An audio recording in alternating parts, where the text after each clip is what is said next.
करते हुए यहाँ पर उपस्थित सभी लोगों का सम्मान करती हूँ।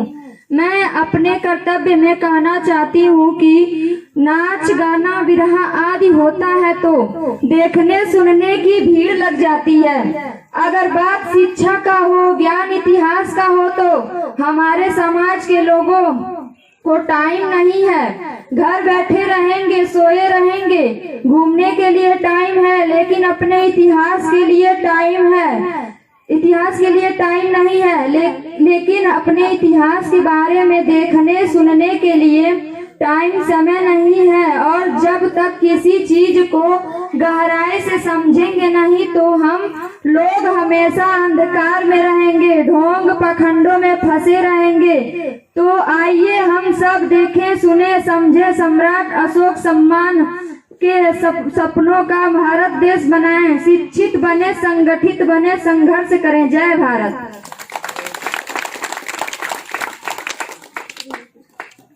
झूठा मुल्ला झूठा, झूठा है संसार, जग में आपको अमर करेगा अपने वतन का प्यार। बुलाना चाहूंगा, आइए अपने बोधन के लिए माननीय दीनानाथ सर, क्योंकि हम लोग विषय बिंदु को हमेशा ध्यान में रखना चाहिए कि आज हम लोग का विषय बिंदु क्या है।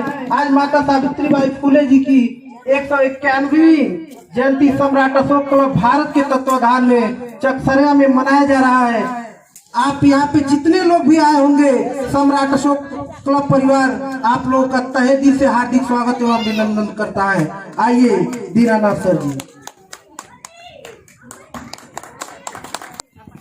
यहाँ पर उपस्थित सम्मानित ग्रामवासियों को हार्दिक बधाई और अभिनंदन करता हूँ।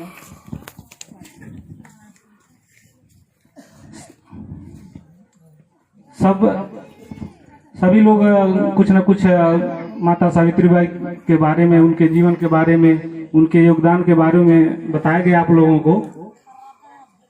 मैं बस ये कहना चाहता हूँ कि हमारे जो पूर्वज थे, जिन्होंने हमारे लिए संघर्ष किया, हमारे अधिकार दिलाए, उनके बारे में हमको जानना बहुत जरूरी है। तो इसलिए मैं बहुत बहुत धन्यवाद दूंगा संचालक महोदय को और इस कार्यक्रम को कराने के लिए प्रहलाद जी को बहुत बहुत धन्यवाद दूंगा और बधाई दूंगा। तो जैसा कि हम लोगों से हमारे जो महापुरुष थे उनके बारे में हमेशा छल किया गया और उनके इतिहास को हमसे छुपाया गया।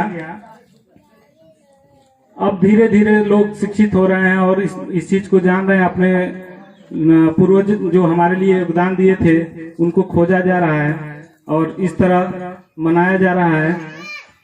तो मनाना ठीक है, लेकिन उनके जीवन से क्या सीख मिली, इस चीज को जानना बहुत जरूरी है। जितने भी हमारे महापुरुष थे वे लोग जो है बराबरी की बात करते थे कि सभी लोग बराबर हैं। सिर्फ मनाने से कुछ नहीं होगा। यहाँ पर जो फोटो आप लोग देख रहे हैं माता सावित्रीबाई जी का, देखा जाए तो इनका जो जन्म है माली जो जात होती है उस जाति में हुई थी। लेकिन शायद यहाँ कोई नहीं होगा माली, उसके अलावा अन्य जातियां हैं, लोग मना रहे हैं। जाति का उपबोध करना ठीक तो नहीं है, लेकिन इसको नकारा भी नहीं जा सकता। हमारे समाज की ये सच्चाई है।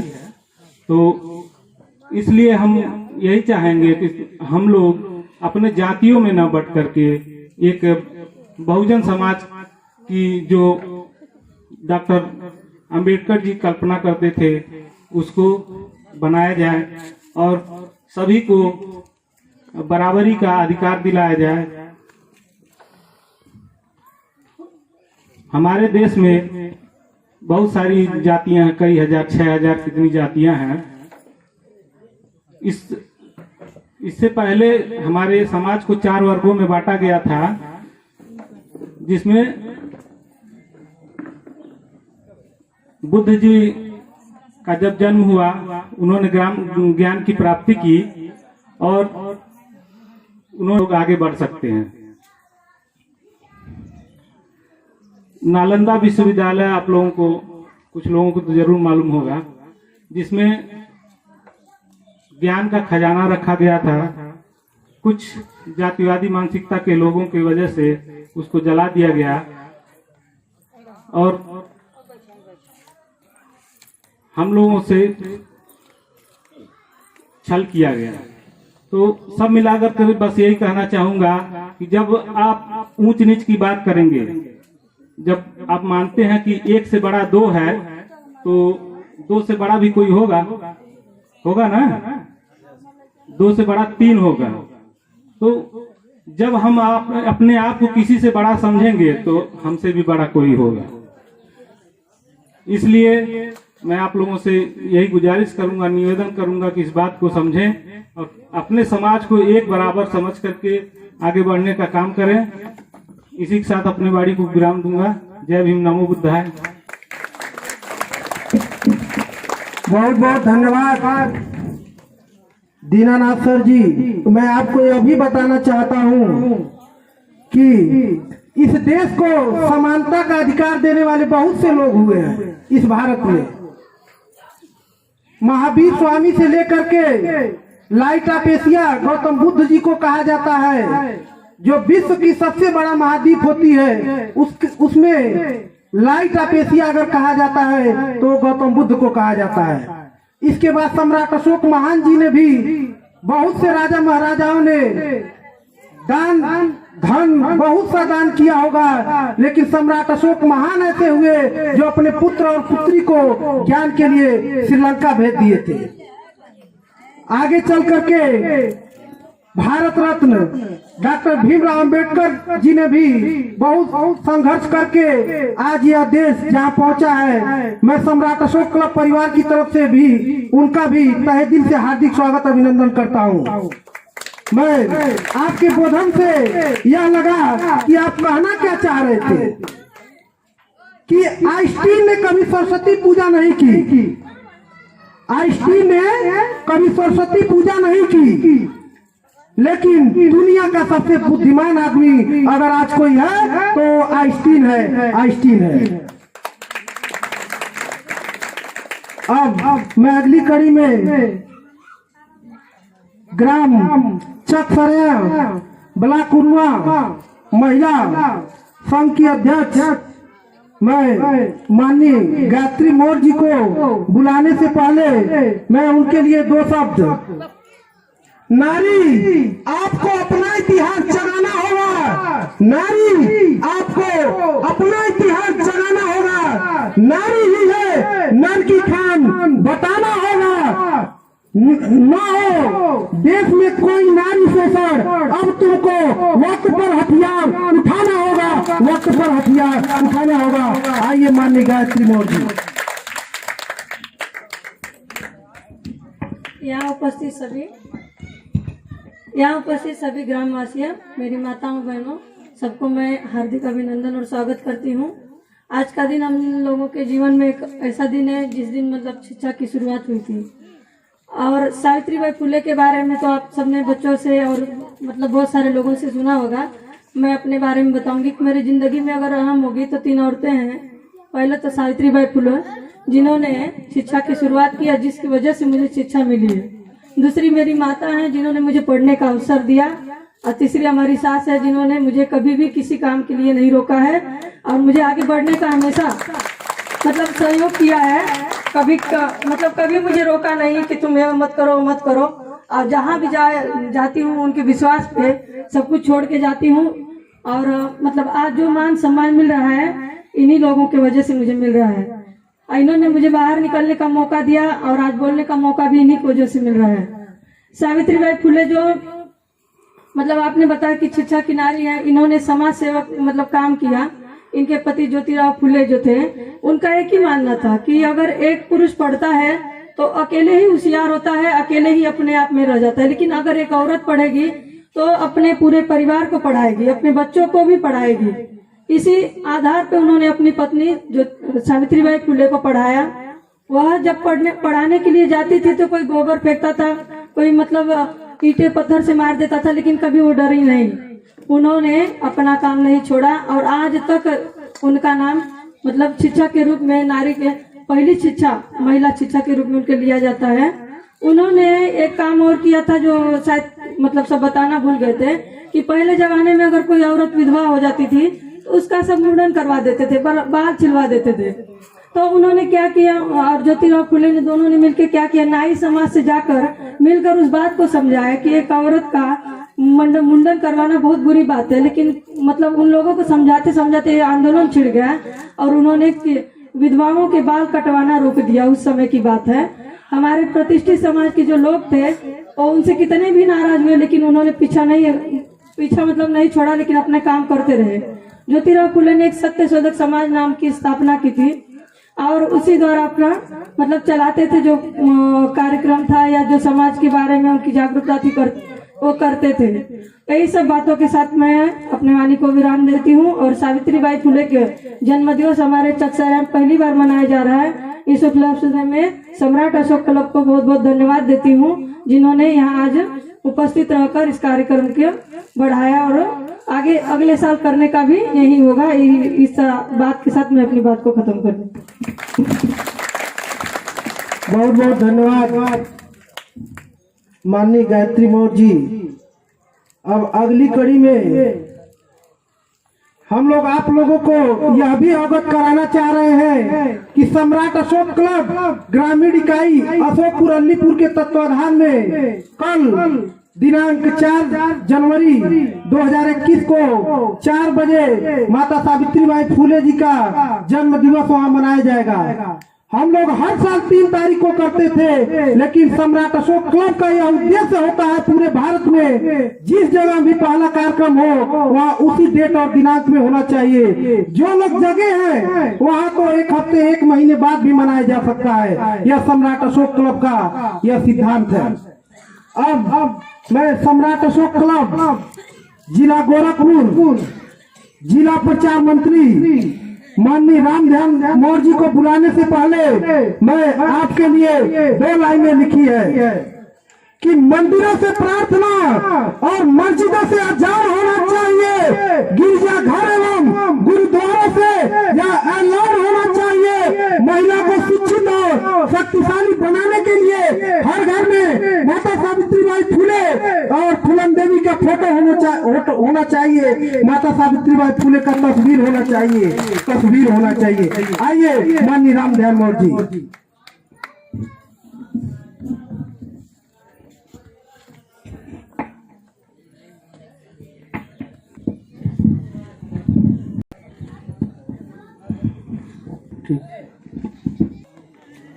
आज सबसे पहले मैं माता सावित्रीबाई फुले को नमन करते हुए क्रांति ज्योति के अग्रदूत राष्ट्रपिता ज्योतिबा राव फुले एवं अपने देश के राष्ट्रीय ध्वज तिरंगे का सम्मान करते हुए और विभिन्न जाति और धर्मों को एक सूत्र में बांध कर रखने की क्षमता रखने वाला भारत का धर्म ग्रंथ राष्ट्रीय संविधान का सम्मान करता और ऐसे सुंदर कार्यक्रम आयोजन के लिए यहाँ के लोगों ग्रामवासियों का तहे दिल से मैं आभार व्यक्त करता हूँ। और यहाँ पर मुख्य करके सम्राट अशोक क्लब चकसरिया के ग्राम अध्यक्ष माननीय प्रहलाद मौर्य जी, माननीय गायत्री मौर्य जी और तमाम इनके सहयोगी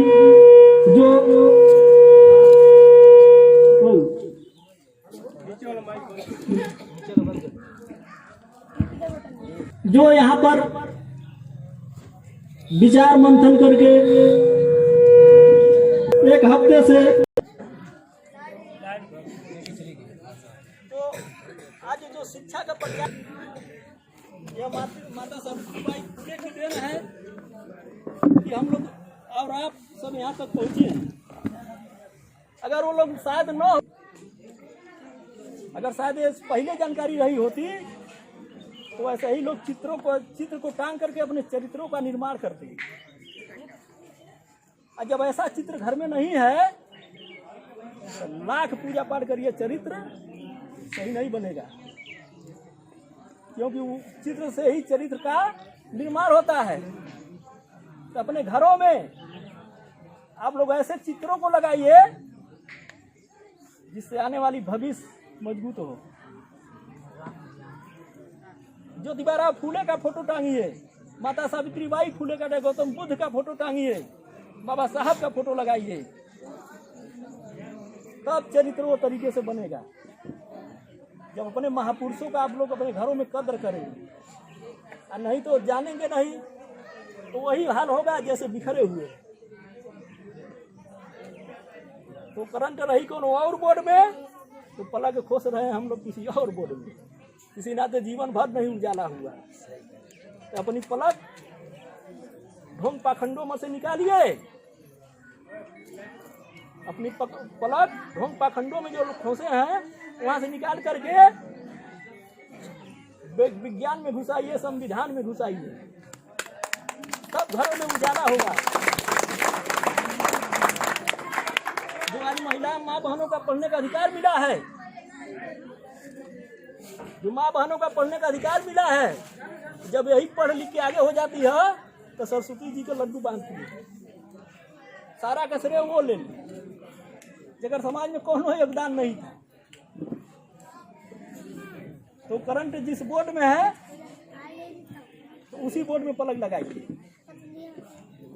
नहीं तो बिना पलक वाले बोर्ड में खोल देंगे तो उजाला ही अंधेरा ही रहेगा जीवन भर। आने वाली पीढ़ियां अंधकार में रहेगी, गुलामी की ओर जाएगी। जीवन का उद्देश्य केवल कमाना खाना नहीं है, जीवन का उद्देश्य केवल कमाना खाना नहीं है। अब हमारे अंदर जो काबिलियत है, जो अच्छाइयाँ है, जो लोक कल्याणकारी सिद्धांत है, उसको फॉलो करने का शिक्षा का मतलब यह हुआ। आज के युवा नौकरी की दृष्टि से पढ़ाई कर रहा है। आज के युवा माँ बहने नौकरी पाने के लालच में लोग पढ़ रहे हैं, नहीं तो पढ़ते नहीं। स्कूल में नाम कटाते समय, लिखाते समय बोल दिया जाए कि इस पढ़ाई से नौकरी नहीं मिलेगी, तो हमारा दावा है कि लोग नाम तो वहां से कटा ही लेंगे। ज्ञानी बनने के लिए नहीं पढ़ते हैं, नौकरी पाने के लिए आज की युवा पढ़ रहा है। सुमित्रानंद पंत ने कहा था कि हे शिक्षे, जिस दिन नौकरी के लालच में पड़ेगा उस दिन तेरा सत्यानाश हो जाएगा। आज की युवा हमारा नौकरी के दृष्टि से पढ़ाई कर रहा है, इसी नाते काका गाइड पढ़ता है, चित्रा गाइड पढ़ता है कि अंशवरा पता हो जाए। मोटी किताब काहे के पढ़ेगा? मोटी किताब पढ़ेगा तो ज्ञानी बनेगा, और चित्रा गाइड पढ़ेगा तो नौकरी पाएगा, नौकर बनेगा, नौकर जाके बनेगा। तो पढ़ाई लिखाई करिए, लेकिन शिक्षा सामग्री को भी नजर रहे कि शिक्षा सामग्री हमारी कैसी है।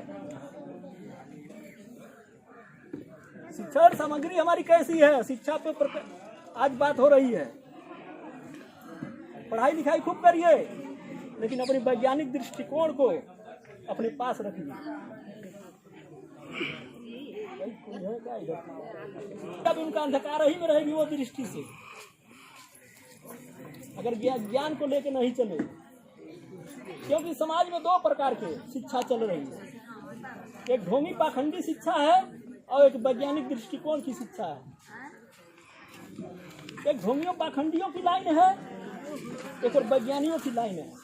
अब आपको तय करना है कि किस लाइन में खड़ा होना, किस लाइन में खड़ा होना है।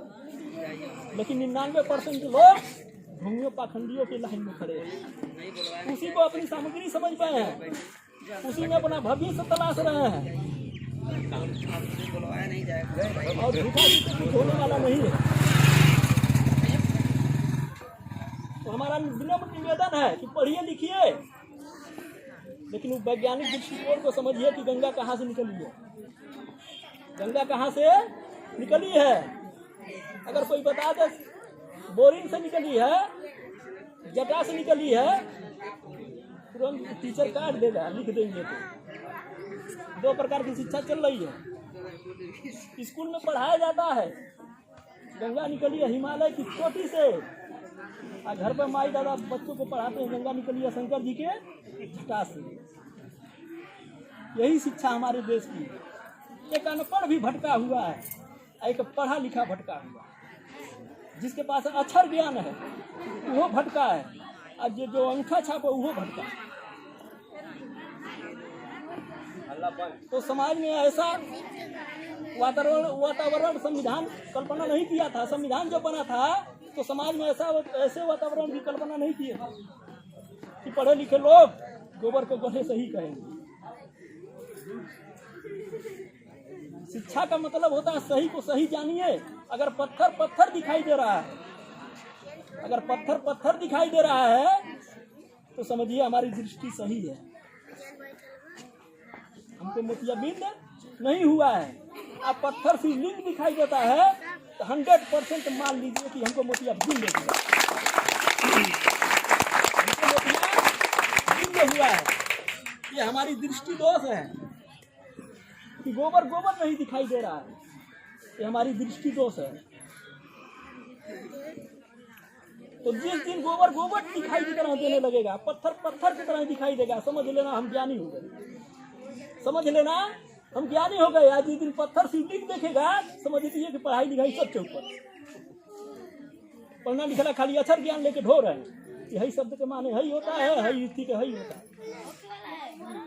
तो शिक्षण सामग्री हमारे देश में ऐसी शिक्षा और संस्कार दोनों बेमेल है, दोनों बेमेल हो गया। लेकिन संविधान ऐसा कल्पना नहीं किया था। संविधान में निहित है कि वैज्ञानिक दृष्टिकोण की शिक्षा हो, लेकिन उसको सरकार फॉलो न करती क्योंकि सब लोग चालाक हो जाएंगे। ढोंगियों पाखंडियों की धंधा कौन कैसे चलेगा, वो बनाने में लगे हैं। अब तो औरों घोर दिया है, अब तो औरों घोर दिया है कि और लोग घूमे। आज इस कोरोना की वजह से शिक्षा स्कूल बंद है छोटे बच्चों का। गार्जियन भी खुश है कि हमारा पैसा फीस बचत है। नहीं पा कि कोरोना बा स्कूल में पढ़े ना जाएगा। तो बहुत गहराई से सोचने की जरूरत है कि हम कहाँ भटके हुए हैं, कहाँ भटके हुए हैं, कि ढोंगियों पाखंडियों रहे कि वैज्ञानिक दृष्टिकोण हो रहे हैं। अगर आपके पास मोबाइल फोन है तो जो बनाया होगा उसका योगदान है, किसी देवी देवता का योगदान नहीं है। यहीं बैठे कहाँ कहाँ बतिया रहे हैं, संसार भर से बात कर रहे हैं, वीडियो कॉल बतिया रहे हैं। ये सारा चीज सोच लिए कि वैज्ञानिक सुविधा मिली है हमको।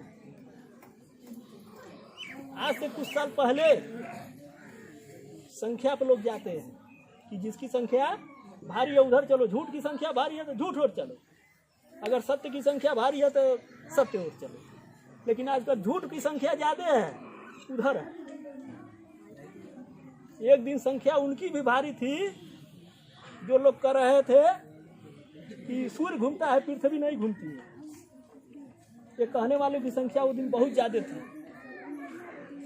99% लोग यही हजारों में परसेंट गिन लीजिए, 999 लोगों ने यही कहा होगा कि सूर्य घूमता है पृथ्वी नहीं घूमती है। वो संख्या देख के कह रहा होगा। लेकिन एक व्यक्ति ऐसा पागल हुआ, वह सिद्ध कर दिया कि पृथ्वी घूमती है, सूर्य नहीं घूमता है। सारी की सारी भीड़ कहाँ चली गई, धाराशाही हो गई। आज सत्य विजय उसी की हुई जो बताया कि सूर्य नहीं पृथ्वी घूमती है। तो अब हम संख्या पर न भागे। अगर हमारी सिस्टम सही है तो आज भीड़ नहीं है, कल भीड़ हो जाएगी। अगर सिस्टम गलत है तो आज भीड़ है तो कल भीड़ भाग जाएगी। तो सिस्टम सही होना चाहिए अपना। ज्ञान का जो बिंदु केंद्र है उसको फॉलो करिए। लेकिन हम लोग वैज्ञानिक दृष्टिकोण के साथ साथ शिक्षा के योगदान को भी बढ़ा रहे हैं। तो जो आज समाज में शिक्षा आई हम लोगों के बीच में, तो सारा का सारा श्रेय सावित्री माता फूले को जाता है, राष्ट्रपिता ज्योतिबा फूले को जाता है, क्योंकि उस समय राजकुल शिक्षा चलती थी। सावित्रीबाई ज्योतिबा राव के फूले पहले राजकुल शिक्षा चलती थी, जो राजा के लड़के ही पढ़ते थे, वो राजकुल शिक्षा कहलाती थी। और उसके बाद एक शिक्षा और आई गुरुकुल, जो गुरु के ही बच्चे पढ़ते थे या पढ़ाते थे। लेकिन सावित्रीबाई फूले कही मैं राजकुल और गुरुकुल नहीं, सबको शिक्षा देना है। तो जो आज हम लोग यहाँ बोल रहे हैं ये माता सावित्रीबाई के फूले का योगदान है, ज्योतिबा राव फूले का योगदान है। तो आइए हम सब मिल करके ऐसे क्रांतिकारी वीरों को अपने घरों में लगाएं चित्रों को, क्योंकि उसी प्रकार से हमारा चरित्र बनेगा। अगर हमारे घर में बुद्ध, अशोक, चंद्रगुप्त, अंबेडकर का फोटो हो, माता सावित्रीबाई फूले का फोटो हो, तो हमारा लड़का उसी तरीके से बनेगा। तो हमको खुशी होगी कि हमारा लड़का हमारे देवता खानी बन गई। अगर आपका लड़का आपके देवता खानी हो जाए तो आप लड्डू नहीं बांटेंगे। आपका लड़का आपके देवता खानी अगर हो जाए, कल्पना करिए, लड्डू बांटेंगे? नहीं बांटेंगे। तो ऐसे चित्रों को क्यों घर में लगाएं? चित्र हमेशा मार्गदर्शक हमारा होता है आचरण का, कि जैसा चित्र हम टांगेंगे वैसी मनोवृत्ति हमारी होगी। तो अपनी मनोवृत्ति को बनाना है, उस वैज्ञानिकों का चित्र घरों में लगाइए। जो बल्ब बनाया, जो मोबाइल बनाया, तमाम ऐसे वैज्ञानिक हैं, चित्रों को लगाइए तो लोग, बच्चे प्रेरित होंगे, पढ़ने से ज्यादा प्रेरित होंगे कि मुझे क्या करना है क्या नहीं करना है। तो इसी सब चीजों को ध्यान में रखते हुए ये सम्राट अशोक क्लब का कार्यक्रम है, जो गांव-गांव ऐसे महापुरुषों की जयंतियों पर उनके योगदानों, कुर्बानियों को, भारत के संविधान को सर्वोपरि मान करके फॉलो कर रहा है। आज हिंदू मुसलमान की बात हो रही है, शिक्षा से ज्यादा, रोजगार से ज्यादा हिंदू मुसलमान की वातावरण देश में छा लिया है। अब कल्पना आप लोग करिए कि अगर हिंदू का मंदिर करोड़ों अरबों रुपए लगा के हिंदू का मंदिर बन गया, तो मुसलमान उसमें छहा सकता है क्या? बारिश आ जाए हल जाएगा? क्योंकि हिंदू की करोड़ों रुपया की मंदिर बन जाए, मियाँ उसमें छहा सकता है? बारिश में घुस जाएगा? तुरंत बवाल हो जाएगा। अगर मुसलमान का मस्जिद अरबों खरबों का बन जा रही है, तो हिंदू उसमें हल जाएगा, बवाल हो जाएगा। तो जब तक ये चलेगा तब तक बवाल ही देश में होता रहेगा, क्योंकि वो एक दूसरे के पूरक है। क्रिया करेंगे तुरंत उसकी प्रतिक्रिया होगी। लेकिन ये सब के हम लोग हट करके संविधान का देश बनाना चाह रहे हैं, संविधान का देश बना रहे हैं। जो देखे होंगे, यहीं पर पढ़े होंगे, संविधान की प्रस्तावना फॉलो की गई है। छोटे छोटे कार्यक्रमों को, जैसे संविधान के अनुयायी हम लोग, अगर बाएं चलने का अधिकार मिला है तो किसी ग्रंथ में और नहीं, भारत के संविधान में मिला है कि हमको बाएं चलना है। हिंदू हो चाहे मुसलमान हो, कोई कहे हमारी आस्था दाहिने हो, तुरंत वही मर के घर जाएगा। गाड़ी चलाते समय हिंदू हो चाहे मुसलमान हो, कद हमारी आस्था तो दाहिने तरफ, चल पाएगा? उसकी लाश घर जाएगी। क्योंकि भारत का संविधान आपको पावर दिया कि आपको सबको दाहिने की एक लाइन में चलना है, एक लाइन में आना है। और जो इसका उल्लंघन किया तो उसका नतीजा भोग रहा है। संत महात्मा चाहे बोलना चाहे ना बोलना, संविधान तुरंत पकड़ के जेल में बंद कर देगा, गाड़ी सीज कर देगा, चालान काट देगा। तो हमको जीवन में रहने की संविधान प्रेरणा देता कि कैसे रहा जाए। और संविधान का नाम ही कितना जन लोग नहीं सुन रहे हो ये गाँव में कि संविधान का होला। अभी आए हैं हम लोग, एक लड़का था पूछ रहा था कि ये हमारे गांव का नाम चकसरिया है। हमने कहा कि ठीक है वो चकसरिया था, लेकिन कुछ इसमें हम लोगों को राउंडिंग देना है, इसको यहाँ गति देनी है। किसी नाते हमने चक्र उसमें रो लगा दिया क में।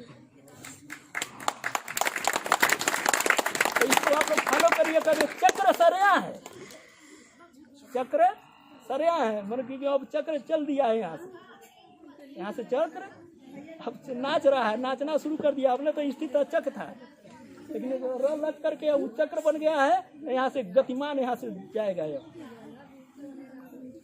तो आप लोग ऐसे कार्यक्रमों को आए बैठे अपना समय दिए, और आने वाले समय में ऐसे छोटा छोटा प्रोग्राम होता रहता है हम लोगों का हर गांव में। तो इसी के साथ यहाँ पर संचालन कर रहे हैं हमारे प्रदीप जी, सोशल मीडिया प्रभारी। कैलाश जी आप बनवार पार से हैं, आप ही लोगों का योगदान रहा। और यहाँ पर समर्पित कार्यकर्ता जो एक कार्यक्रम को लोग भार उठाए हैं, मैं तहे दिल से उनका आभारी हूँ, जो आने वाले समय में यहाँ से अपने चक्र को गति देंगे। इसी के साथ जय बुद्ध, जय अशोक, जय भारत, जय माता सावित्री बाई। बहुत बहुत धन्यवाद माननीय राम ध्यान जी, गोरखपुर जिले के प्रचार मंत्री। मैं आप लोगों से निवेदन करना चाह रहा हूं कि मुश्किल से 5 से 10 मिनट और आपका समय लिया जाएगा। इसके बाद इस देश का राष्ट्रीय मिठाई जलेबी जो होती है उसका आप लोग बांट दिया जाए। आप लोग उसको ले करके ही उसके बाद आप लोग अपने घर जाइएगा। उसके पहले 2 मिनट का बच्चों को पुरस्कार वितरण दिया जाएगा। जो भी बच्चे चाहे बच्चियाँ स्पीच बोलने का प्रयास किए हैं, कि आने वाले दिनों में और भी लोग पढ़ें और इस चीज़ को और आगे बढ़ाएं। इसके लिए जो भी सम्राट अशोक क्लब चक्र सरिया से जो भी बच्चों को सहयोग स्वरूप है, सभी बच्चों को अभी दिया जाएगा। इसके आखिरी वक्ता के रूप में चक्र सरिया से संतोष मौर्य जी हैं, वो आए और आप कम शब्दों में अधिक संतोष कुमार गौतम जी आए और अपने बोधन को व्यक्त करें। आइए।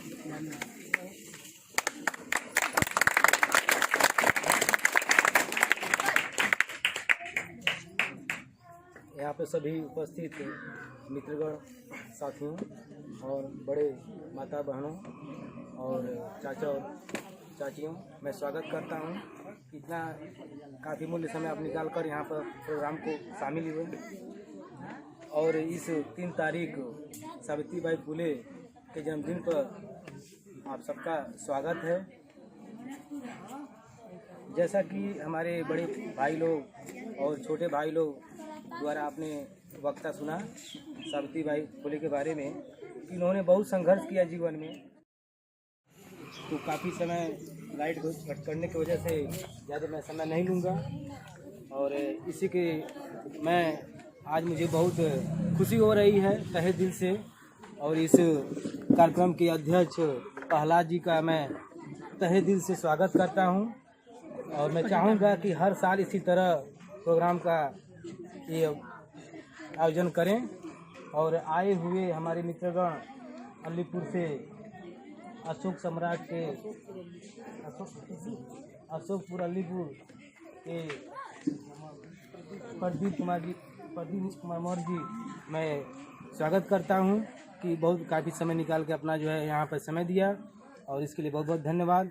इसी के साथ अपना जो है बात का विराम करता हूं। धन्यवाद।